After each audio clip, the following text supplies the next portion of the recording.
जय हिंद दोस्तों, स्वागत है आपका और एक नए वीडियो में और एक नए टॉपिक के साथ। मैं हूं डॉक्टर देवू। मैं हूं राजेश। आज का जो वीडियो हम लेकर आए हैं वो है कांग्रेस का सुपड़ा साफ, assembly election result explain, assembly election 2023।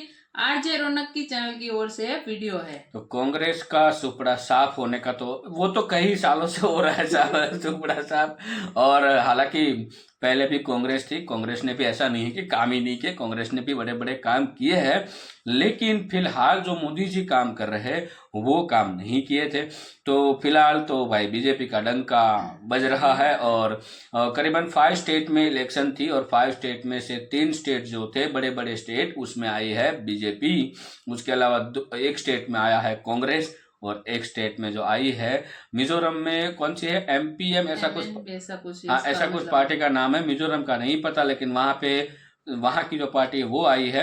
चलिए दोस्तों, पहले वीडियो देखते हैं। आज रौनक जी का वीडियो अच्छी लगे तो लाइक, शेयर और सब्सक्राइब जो भी आपको करना है उसके बटन को ठोक दो, और वीडियो अच्छी लगे तो अब जो मैंने बोला वो जरूर से कर दीजिएगा। चलिए स्टार्ट करते हैं। रिजल्ट के बाद ये वीडियो बड़ा वायरल हो, पहले आप वीडियो देखो फिर उसके बाद बात करते हैं। दिखाओ दिखाओ दिखाओ। ये तो होता रहता है। ये सुनाइए भाई, देश आप लोगों को देख रहा है। कहाँ रहो कहते हैं आप लोग मेहनत बहुत की है, लेकिन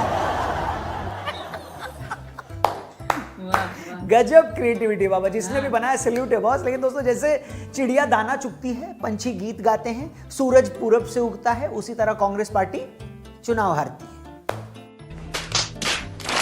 4 राज्यों में विधानसभा चुनाव के नतीजे आ चुके हैं और कांग्रेस अच्छे बच्चे की तरह 4 में से 3 राज्यों में चुनाव हारकर पहली फुर्सत में घर जा चुकी है। वैसे कुछ लोगों का कहना है कि 3 राज्यों में चुनाव हराकर बीजेपी ने कांग्रेस पर बड़ा एहसान किया है, क्योंकि अगर गलती से कांग्रेस फिर से राजस्थान और छत्तीसगढ़ जीत जाती तो यह बेशर्म सवाल फिर से उनके सामने खड़ा हो जाता कि इन राज्यों में सीएम किसको बनाएं। क्योंकि अगर वो राजस्थान में गहलोत को सीएम बनाती तो सचिन पायलट नाराज हो जाते, पायलट को बनाती तो गहलोत अपने चंपुओं को छू बोलकर राहुल गांधी के ऊपर छोड़ देते। गलती से छत्तीसगढ़ में जीत जाते तो टीएस सिंहदेव कहते कि अब की बार तो हम ही सीएम बनेंगे। सीएम बनने के नाम पर सिंहदेव, भूपेश बघेल बुरी तरह से आपस में लड़ते, दोनों नाराज हो जाते, नाराज होकर राहुल गांधी के पास जाते और राहुल गांधी ये बोलकर उन्हें वहां से दौड़ा देते कि निकलो यहां से, तुम्हें सीएम बनने की पड़ी और यहां 2 घंटे से मेरा लूडो में 6 नहीं आ रहा है, खत्म। कुल मिलाकर एक आधा इलेक्शन जीतने के चक्कर में राहुल बाबा के दिन रात का चैन छिन जाता। कभी वो वीडियो गेम खेल रहे होते तो लोग उन्हें अपनी सरकार के कैबिनेट फॉर्मेशन को लेकर डिस्टर्ब करते। वो थाईलैंड की धार्मिक यात्रा पर जाने वाले होते तो लोग उन्हें याद दिलाते कि बाबा उस दिन तो छत्तीसगढ़ में शपथ ग्रहण समारोह है। ये सुनते ही बाबा का मूड खराब हो जाता और वो गुस्से में आकर ये कह देते कि यार तुम लोग मुझे यूं डिस्टर्ब करोगे ना तो मैं आगे से कांग्रेस को कोई भी चुनाव नहीं जितवाऊंगा। ये सुनते ही सामने खड़े कांग्रेस कार्यकर्ता की हंसी छूट जाती और इसके बाद वो कार्यकर्ता और राहुल बाबा दोनों आधे घंटे तक खूब हंसते।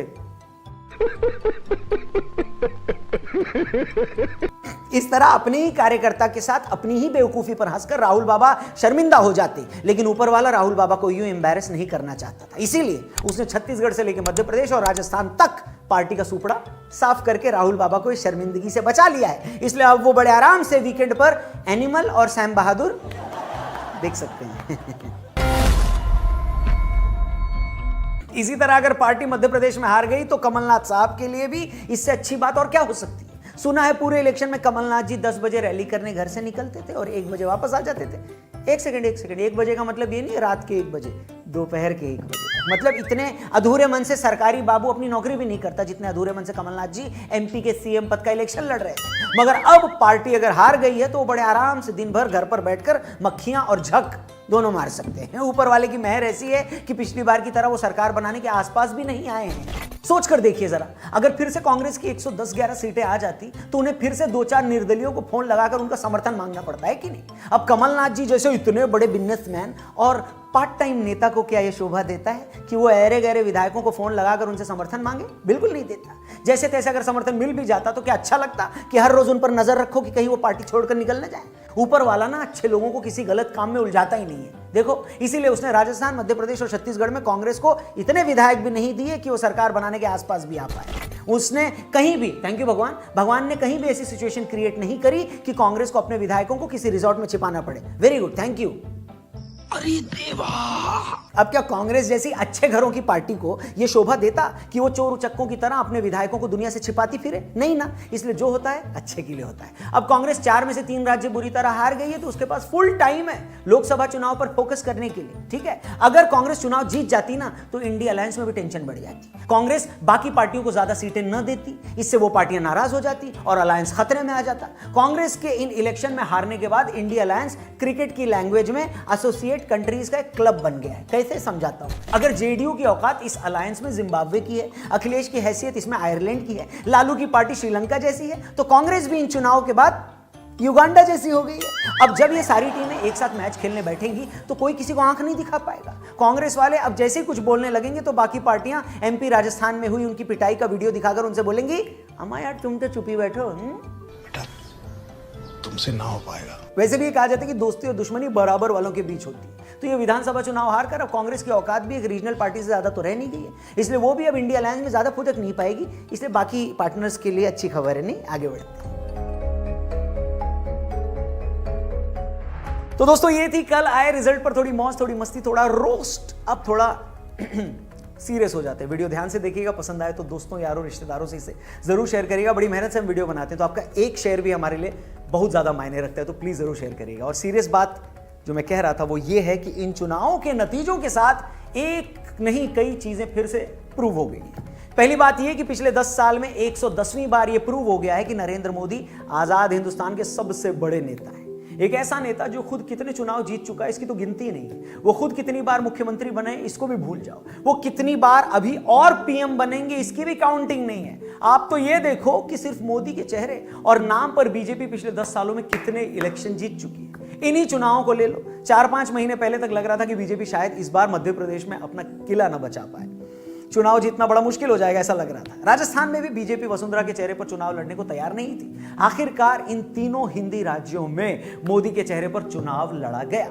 मोदी जी ने हर जगह जाकर कहा कि मैं आपको मोदी गारंटी देता हूं कि आप हमें चुनिए और काम होगा। मोदी गारंटी एक ऐसा शब्द बन गया जिसने एक वक्त एमपी में हार रही बीजेपी को राज्य में 2/3 सीटें जितवा दी। मोदी गारंटी एक ऐसा रामबाण शब्द बन गया कि बीजेपी राजस्थान में बिना कोई सीएम प्रोजेक्ट किए ही आराम से सत्ता में आ गई। और मोदी जी का ही जलवा था कि जिस छत्तीसगढ़ के लिए किसी ने सोचा भी नहीं था कि बीजेपी वहां पर भी सत्ता में आ सकती है, वहां भी जीत गई। बेशक मध्य प्रदेश में मामा जी की खुद की छवि भी अच्छी थी। उन्होंने खासतौर पर महिलाओं के लिए अच्छी बड़ी योजनाएं चलाई। वो योजनाएं भी काफी पॉपुलर हुई। महिलाओं को हर महीने पेंशन या भत्ता की पॉलिसी भी खासी लोकप्रिय हुई। मगर इन सब बातों के ऊपर सिक्का तो मोदी जी के चेहरे का ही चला। वो सिक्का चला तभी तो बीजेपी मध्य प्रदेश में 20 साल से सत्ता में होने के बावजूद फिर से सत्ता में आ गई। और अगर आज बीजेपी इतनी बड़ी बनी है और कांग्रेस लगातार श्रिंक हुई है तो उसके पीछे भी एक वजह है। आप देख लीजिए, बीजेपी जिस स्टेट में एक बार सत्ता में आती है वो फिर वहां दोबारा रिपीट करती है। गुजरात का एग्जांपल हमारे सामने है। बीजेपी 25 साल से वहां से नहीं आ रही है। यूपी का उदाहरण ले लीजिए। यूपी जैसे बड़े स्टेट में बीजेपी लगातार 2 बार जीत गई है। एमपी में बीजेपी 20 साल से नहीं हारी है। उत्तराखंड में भी बीजेपी ने रिपीट किया। वहीं कांग्रेस या तो चुनाव जीत नहीं रही, अगर जीत रही है तो वो छत्तीसगढ़ जैसे छोटे स्टेट को भी होल्ड नहीं कर पा रही। आखिरी बार कांग्रेस ने 2011 में असम में खुद को रिपीट किया था। खुद को दोबारा न रिपीट कर पाने के पीछे गवर्नेंस तो इशू है ही। एक रीजन ये भी है कि जहां कहीं कांग्रेस पार्टी पावर में आई वहां भी ये लोग आपस में लड़ते रहे और यंग लीडर्स को मौका नहीं दिया गया, जैसे पिछली बार राजस्थान और मध्य प्रदेश में हुआ। एमपी में कांग्रेस को ज्योतिरादित्य सिंधिया को सीएम बनाना चाहिए था, मगर वहां नहीं बनाया तो उन्होंने पार्टी तोड़ दी और फिर मध्य प्रदेश में कांग्रेस की सरकार भी चली गई। राजस्थान में 5 साल तक गहलोत और सचिन पायलट लड़ते रहे, सरेआम एक दूसरे को भला बुरा कहते रहे। छत्तीसगढ़ में मुख्यमंत्री भूपेश बघेल और वहां के मिनिस्टर टीएस सिंहदेव भी सारा टाइम कलेश करते रहे। ऊपर से आज कांग्रेस की सेंट्रल लीडरशिप भी इतनी पावरफुल नहीं है कि वो किसी से भी अपनी बात मनवा पाए। जो हाल है वो आपके सामने। आपको याद होगा कैसे कांग्रेस ने अशोक गहलोत को पार्टी का अध्यक्ष बनाने का फैसला किया था, मगर गहलोत के सपोर्टर्स ने बगावत कर दी क्योंकि उन्हें पता था कि इसके बाद गहलोत को राजस्थान के सीएम पद से हटा दिया जाएगा। अब गहलोत पावरफुल रीजनल लीडर हैं, इसलिए गांधी परिवार भी डर गया और अपना फैसला वापस ले लिया।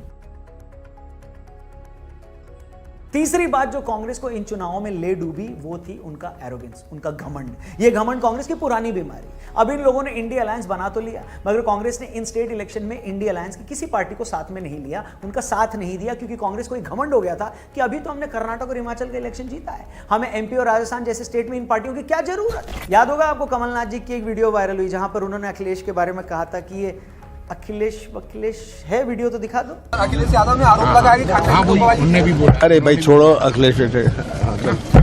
बड़ा डिसरिस्पेक्टफुल था भाई साहब। इसी तरह की बात जेडीयू के केसी त्यागी जी ने कांग्रेस को लेकर कही। उन्होंने कहा कि कांग्रेस ने इंडिया अलायंस की किसी पार्टी को पूछा तक नहीं, और यही कांग्रेस की बड़ी मिस्टेक थी, उनकी बड़ी चूक थी। अगर कांग्रेस को ये लगता था कि ये तीनों हिंदी स्टेट तो हमारा स्ट्रांग होल्ड है, हमें इनमें इन छोटी पार्टियों की क्या ही जरूरत, तो ये उनकी गलती थी। अरे भैया, इन स्टेट में अगर वो पार्टियां छोटी हैं तो बहुत सारी ऐसी स्टेट हैं जहां पर ये पार्टियां बड़ी हैं, आप कुछ भी नहीं हो। अगर इन स्टेट में इन पार्टियों को थोड़ा भी स्टेक नहीं दोगे तो ये उम्मीद कैसे करोगे कि ये पार्टियां कल को अपने स्टेट में आपके लिए कुछ सीटें छोड़ देंगी? बताइए। कांग्रेस का यही एरोगेंट एटीट्यूड था जिसके चलते इन इलेक्शन में इंडिया अलायंस कहीं दिखाई नहीं दिया, और उसका असर भी दिखाई दिया।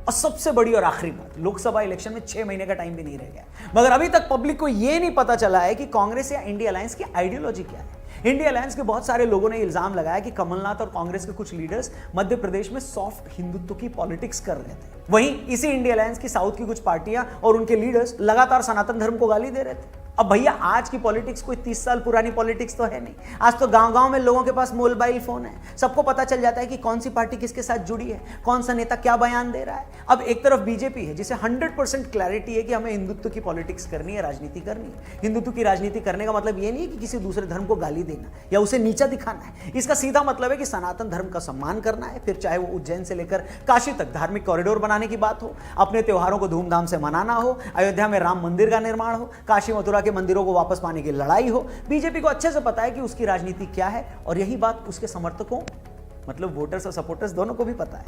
मगर कांग्रेस और उसका इंडिया अलायंस आज भी बहुत कंफ्यूज है कि उसे आखिर करना क्या है। क्या उसे सॉफ्ट हिंदुत्व की राजनीति करनी है? क्या उसे सेक्युलरिज्म के नाम पर सनातन के विरोध की राजनीति करनी है? क्या उसे अल्पसंख्यकों के तुष्टीकरण की राजनीति करनी है? उनका अब तक इस पर कोई स्टैंड क्लियर नहीं है। यही वजह है कि आज भी बहुत सारे लोग इस वजह से उनसे रिलेट नहीं करते या कुछ हद तक उनसे दूरी बनाकर रखते हैं। मगर ऐसा लगता नहीं कि ये लोग जल्दी अपनी इस आइडियोलॉजिकल कंफ्यूजन को दूर कर पाएंगे, क्योंकि एक तरफ बीजेपी के पास मजबूत वर्ल्ड लीडर है, एक क्लियर आइडियोलॉजी है, संघ के तौर पर मजबूत वैचारिक संगठन है, अपने खुद के लाखों कार्यकर्ताओं की फौज है, और दूसरी तरफ कांग्रेस और इंडिया अलायंस जिसमें नेता कौन है पता ही नहीं है, आइडियोलॉजी क्या है किसी को मालूम ही नहीं है, वो चाहते क्या है ये किसी को खबर ही नहीं है। यही कारण है कि 2024 का इलेक्शन और उसके नतीजे बीजेपी के लिए अब तक की सबसे बड़ी जीत लाते दिखाई दे रहे हैं। और कांग्रेस अब भी इतनी कंफ्यूज है जैसे बैटिंग विकेट पर ओस से भीगी गेंद फेंकता बॉलर, जिसे मालूम ही नहीं कि अगली बॉल